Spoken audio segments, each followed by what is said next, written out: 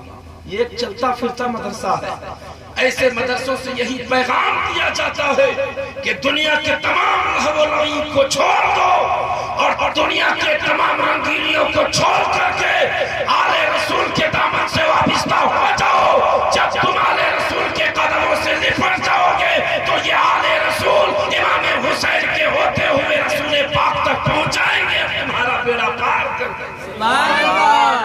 یاد رکھو آج بزرگوں کے نقش قدم پر چلنے کی ضرورت ہے۔ آج ہم کس کے نقش قدم پہ چلتے ہیں؟ بھلا ہیرو ایسا کپڑا پہنتا ہے تو میں بھی پہنوں گا۔ آج ہماری بیٹیاں بگڑ رہی ہے، ہمارے بیٹے بگڑ رہے ہیں، کارن کیا ہے؟ لوگ کہتے ہیں کہ لڑکے بگڑ رہے ہیں، میں کہتا ہوں پہلے بڑکے بگڑ رہے ہیں تب لڑکے بگڑ رہے ہیں۔ اس وقت لڑکوں کو بھی سدھرنے کی ضرورت ہے اور بڑکوں کو بھی سدھرنے کی ضرورت ہے۔ اگر ایک باپ نماز پڑھے گا تو اس کا بیٹا بھی نماز پڑھے گا۔ اگر ایک ماں نماز پڑھے گی تو اس کی بیٹی بھی نماز پڑھے گی۔ اگر ایک ماں گھر میں قرآن پڑھے گی تو اس کی بیٹی بھی قرآن پڑھے گی۔ اور جس گھر میں قرآن پاک کی تلاوتیں ہوتی ہے اللہ اس گھر سے مصیبتوں کو دور فرما دیتا ہے۔ لیکن آج ہم قرآن نہیں پڑھتے، آج ہماری بیٹیاں بھاگ رہی ہے، جس سے تس سے شادی کر رہی ہے، رزلٹ کچھ نہیں۔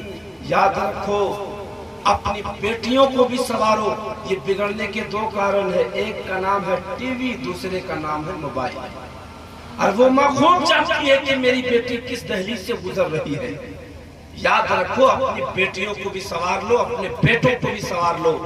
جس قوم کے بیٹیاں اور بیٹے سنور جایا کرتے ہیں اس قوم میں اس قوم کے لوگ ترقی پاتے ہیں۔